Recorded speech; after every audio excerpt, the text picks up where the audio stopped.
all about They this. were worth like 5 horsepower back in the Oh day. yeah, You know that. The stash once again proves invaluable. When the fan turns on, it blows a ton of hot air on here. And listen to that exhaust system. This is what I'm talking about. Woo.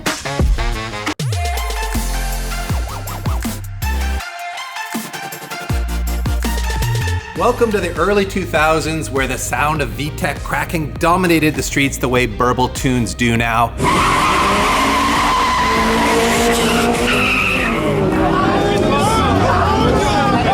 As a matter of fact, if you were a college kid or even a high school kid back in that era, chances are you had a Civic like this or wished that you did. Fast forward 20 years later, and we want to relive that feeling of excitement from our first fast Civic build, and we want to do that in a way that's period correct. So call this our nostalgia Civic build, where we're going to put on the parts that give us those vibes from the early 2000s, and we want to find out really, will this car live up to that nostalgia? Will it be as much fun as it seems like it was in our memory? Or will this car just feel slow and kind of old compared to the modern cars we're used to driving now? For you subscribers out there, you'll remember we actually published a video on this car a few months ago when we first got it, and as we showed you then, it is a bone stock, grandma-owned car with really the base model trim level. So it's got crank windows, it's got a manual transmission, and it's got a gutless non-VTEC D15 under the hood. Since K-Series weren't even a thing yet, if you want to hear VTEC popping, you need to get yourself a B18C motor, and to do that, we went and bought this complete Integra GSR sedan for its GSR powertrain. And you would have seen this car on the channel very recently, and I know you all loved it and we love it too. So we are gonna save it, we are gonna give it a new life, but obviously not with its GSR power plant, which is going into that EG sedan. Step one to your nostalgic Honda build is, of course, to pull out the D-Series engine, but this is not an exciting part of the process, so we're just gonna speed this up here for you. We're gonna time lapse it, but we're also gonna put a stopwatch on it here so that you guys can see just how quickly we can pull this out of here. What do you think, BT? 60 minutes or less? Can we do it in 60 minutes? 60 minutes? I feel like we can. Let's try. We should be able to. This thing's so rust-free, DP. It's true. This is... we're not gonna run into any problems, in my opinion. Not a seized bolt in sight.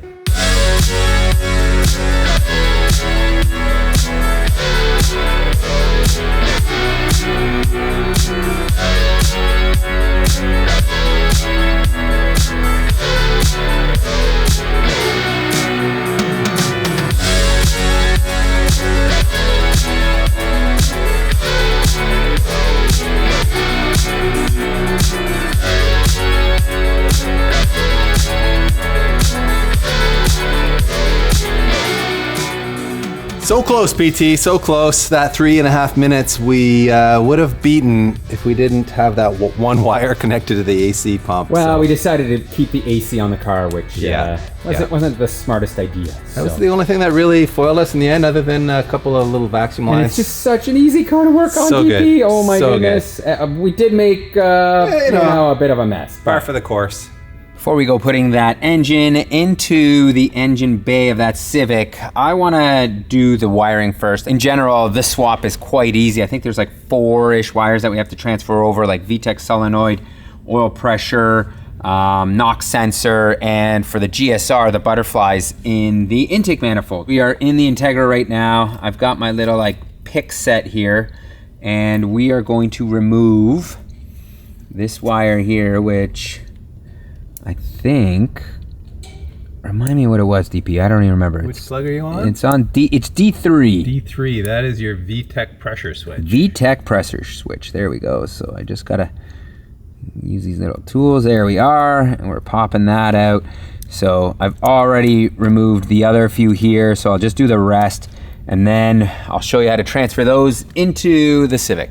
So you can see I got the old Honda Tech up here. This, man, DP, brings me back, way back in the old days. Still a great resource. It is, it is. And this is our VTEC solenoid wire going into A4, so it's super easy to transfer. All you gotta do is just slide this back into here, pop it in, and that's it. And now what we need to do is we gotta run some wire that runs from the engine bay into here. Really the best spot to pass these wires through is through the existing harness right here. And what I'm gonna try to do is I'm gonna be a little lazy. I'm gonna try to just puncture this through here and hope. That's not lazy, people. Well, that's just, smart? I mean, Can I call myself smart then? Efficient. It's efficient. Efficient, okay. So I'll try to puncture this through past this, and then we can, or this wire through, and then we can try to hopefully fish it in. But so far, I'm failing. The rod here is a little too thin. See how this does. Probably a lot better. Okay. Oh yeah, I'm through. There it is. There it is. There it is. We're through. We also just take a moment here, everyone, to acknowledge how clean this engine bay is. Like, this car is almost 30 years old, and look at how well preserved everything is in this engine bay. Like, there is no rust. You can see paint marks on the fuel lines. You can see paint marks on the subframe. Like, this is the most cherry engine bay of all time. And speaking of which, I've never, ever in my entire life seen this before for a Honda. Oh, wow. This is from Honda City in Victoria, BC. And this, I assume, is like what you would use, or maybe you'd use to get a spare key cut. I don't know what it is. It's like, really weird. That's crazy. I've never seen that before. And look, it says door and ignition on the back. Wow. This is really a relic, man. Yeah. How cool is that? But yeah, cool. This car is, for our standards, you California guys, you Southern climate guys, this is what you always see. For us, this is what Northeast dreams are made of, from like a car perspective, where the only thing where rust is, it's all surface, but everything else, like, when's the last time you've seen paint? Yeah. Here locally, DP, like that just like paint marks, original paint marks from everywhere the on this factory, car. like that, or zinc plated bolts that are actually zinc plated, not rusty. It's so rare that I think this is going to be truly a gem of a car. I did snip some wires off of the Integra, as you can see here, and had to repin these two plugs just for a more OEM look. I think it'll be nice and clean. Ran some tape around the wiring you can see here. And at this point, we do have everything wired up. The one thing you'll note here is there are only 3 wires. However, I did connect 4. I had to go dig real deep to figure out why the intake butterflies weren't on the passenger side of the harness. So they were actually on the driver's side, and that one had a pinned up wire that I simply had to move from the connector, this connector, over to pin 17. I wish every engine swap was as easy as this. This is literally 3 wires that I had to run and move one, and that is it. All right, with the wiring wrapped up, it's time to put this GSR in the hole. You gotta love how easy a B-swap is into one of these EG chassis. Not a lot of effort required. And it's hanging. You can drop the table, pull her out of there. One thing you should do before installing your engine is put this rear transmission bracket on the engine so that you don't have to try to jam it up in the hole right now. And oh, by the way, thank you, JP at Stripping Technologies in Cambridge for powder coating this and some of the other engine brackets that go on the engine. It does look really nice, and we've already scratched it up a bit because, as you can see, trying to fit it up in here is just really tight. Even if I rock the motor forward, like trying to fit this up here, very difficult. Well, as you can see, we took the mount off the subframe and we've just loosely bolted it onto the bracket here, thinking maybe this will be the way to try to fish it up in here all in one, because we looked at it leaving the mount kind of loosely in place there, and it was not going to happen. So the problem is clearing the block. The block on that side, I know, I can see it, DP. Real challenge. So There's no way you're gonna clear that. we didn't actually film this going in, but it is in place, and the solution was to just rock the engine in the right position with the mount. Rock it back, then forward, which was what we were trying to do, right? DP? Yeah, we were rocking it, I think, the wrong way initially. But once we realized to pull it sort of like rock it this way to make room up top, that allowed us to get in there. It wasn't easy. There was a lot of fighting, a lot of swearing. It would have been R-rated, so it's in there. We're gonna bolt the rear mount down, and we're gonna call this a win, even though it took way longer than either of us want to admit. With the B18C1 hanging, it is time to start dressing it up, starting with our DC Sports 4-to-1 header. And if this is not the correct nostalgic header for a Honda B Series motor, you know, early 2000s vibe, then I don't know what is. This thing is absolutely perfect, and we're gonna pair it with the perfect intake, as you'll see soon. All right, header is tightened down, and for those of you wondering why it's this nice sort of golden color, That's because this is the header we ran on the DB8 Integra GSR sedan when we originally fixed it up. So this obviously came out of the GSR and is going into this car. So we're saying goodbye to this Type R red valve cover because it's cut. No, DP. I know, it's a disaster, but we're going back to the OG GSR valve cover, which would have been black. In fact, this is the original valve cover from this engine, but it was in terrible condition. So we took it to our buddy JP at Stripping Tech in Cambridge, Ontario. Had him refinish it in like the OE, you know, what would you call this, like wrinkle black more or less. And he even, you know, took the time to like clean up all the logos on here, having it look very nice. The seals swapped over here.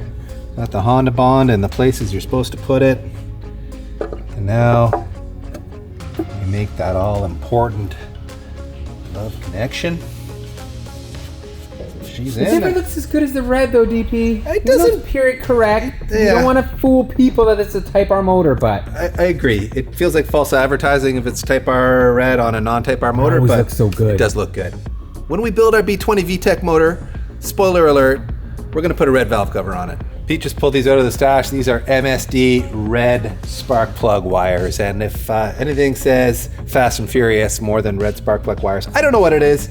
So we figured why not have a little fun and put these in here.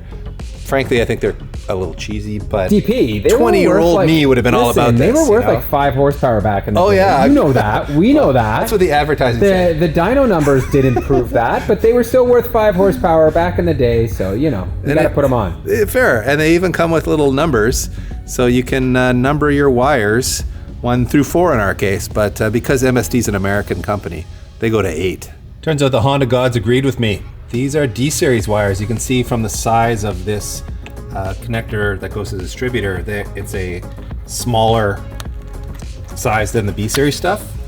See how different those are?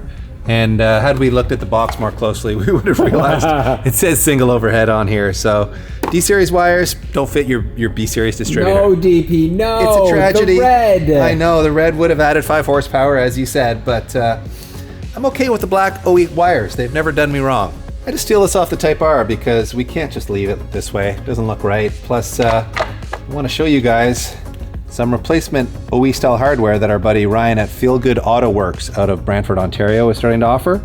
He's putting together kits for restoring your Honda B-Series stuff. Time for a radiator upgrade, and for a few reasons, as I'll explain. Here is your factory Honda Denso adorable little half rad, and here's our Koyo Rad half rad, but as you can see, it is way thicker, so it has a lot more capacity than the OE rad, and you really want that added capacity when doing a B swap. In fact, if you're going to track your B swap, you really do want to go to a full width rad. And as always, we do find that Koyo rads fit remarkably well. They use all of the available space while just dropping into the OE locations. And there we go. We are down there on the lower mounts. Well, I've made a bit of a boo-boo. When I ordered the Koyo Rad, I ordered it for the D-Series, and that makes things a little bit harder. They have a B-Series swap half rad that has the right diameter outlets for the Bs, because you can see this is the D-Series hose and this is the B-Series hose. You can see significantly bigger. If I try to put this guy on here, that's not great. I did a little bit of reading online to try to, we can get this fixed right now. Apparently, so this is the D-Series lower hose. I should be able to stretch this onto the B-Series one. Let's see. Oh wow, that's got a ways to go there. Holy smokes, I wasn't expecting. It's a big stretch. That is a huge stretch. That is a massive stretch. I don't think that's gonna go DP. Did the internet tell you that would work? Some guy was like, it takes a lot of work, but it's gonna stretch. I don't think that's gonna stretch, actually. buying it. The cheating way is basically you wrap a bunch of electrical tape around here and put this on and it works. However, before I go that route, I went into the stash, found this rad hose here that fits snugly on there, and on this side you can see it actually fits pretty snug too. So I think this one's gonna work, so I'm gonna chop it and see if I can make it fit here. So I think I've managed to actually get this to work. You can see the hose is on there. Just gotta tighten this up a little bit more here. That's nice and tight. There's a slight little kink there, but not a big deal. That's a win here. And now we got to figure out what to do with this lower hose. The stash once again proves invaluable. Look at what I found. Is this not fate? This is exactly what we need here. Look at this. This goes into the B series pipe, or the hose up here like that. We're gonna need some clamps, but then this goes into our D series. It's like this was meant to be. I don't know where I got this. I don't know how long it's been in the stash, but it's been there for a while because it was right at the bottom. I was looking for a transition and then found this guy, but all right, this is gonna go on here like that. Look at this. And we now have ourselves the hose that we need. We even have the OE plastic retainer for the hose here. This is looking perfect. Other than my OCD is kicking in, I don't love the fact that this is a non-OE hose, DP. Yeah. It's all shiny, this one isn't. So if you guys have solutions for me for this, then certainly post in the comments. Part of me is just like I should go buy like an aftermarket hose here and then just replace the top part and leave the bottom for the D, but we'll see. Now, prior to cold air intakes, ice boxes, intakes that actually work per se, not saying that this one doesn't, it's gonna pick up some power, but this is pretty much your OG short ram AEM intake from like 2000s era, and the huge advantage to this guy is the sound that this will make with the VTEC crack, as we like to call it around here. And you can see it's not exactly in the most ideal spot from a perspective of when the fan turns on, it blows a ton of hot air on here, but we don't care. We just want the noise.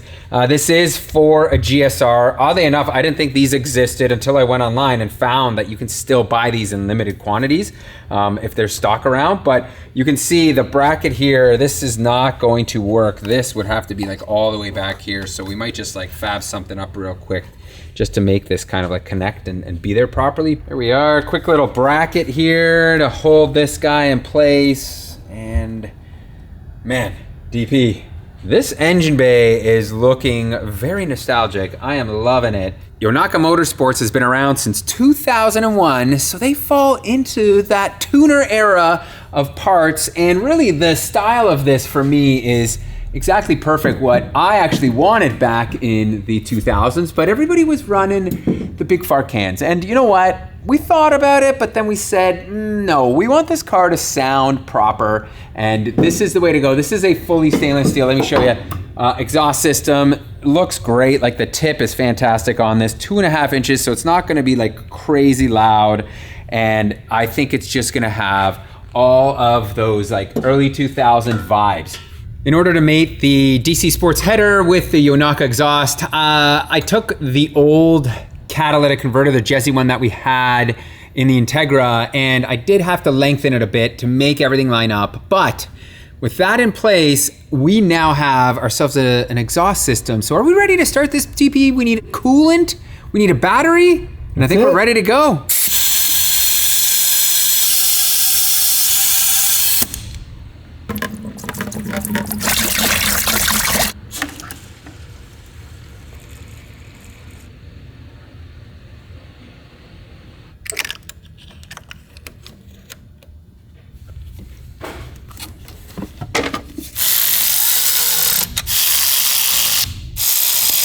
Woo. 0x by Valvoline coolant in, Pro Series OE Plus battery in place. So are we ready here, DP?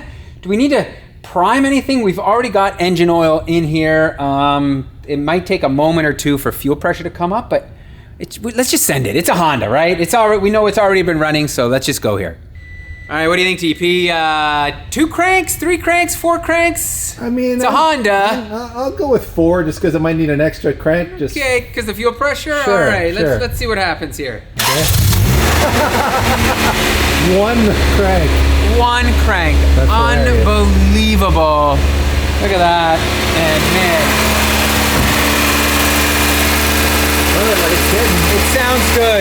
Idling a little high, but well, we don't know because we don't have a tack, so we do have to do some install stuff, but it is running Let's give this thing a couple blips here.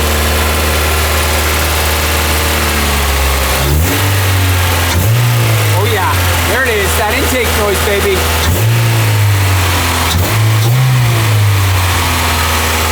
Oh, and listen to that exhaust system. This is what I'm talking about. This is exactly what we wanted. Nice, low, deep tone. This is gonna sound good. There's gonna be like no rasp, none of that like fart can style sound coming out of here like a bumblebee. It's gonna be so, so good. So with that successful start complete, and we've got ourselves another running engine. Man, I think we are gonna have to wrap it here because we are out of time, but let's just take a second again and look at this engine bay, because this is 90s and early 2000s goodness. I take it back, the black valve cover, now that I've had a day or two to look at it, I love it. I love it. I think it's the right way to go. No one's gonna be misled here by a Type R valve cover. This is all GSR goodness, and man, this thing is gonna be ripping very soon, so thank you guys so much for watching. We certainly appreciate it. In the next episode, we're hopefully gonna finish putting this thing together and get it on the street. We're gonna go to the dyno. There are a lot of excellent things coming, so we'll see you in the next one.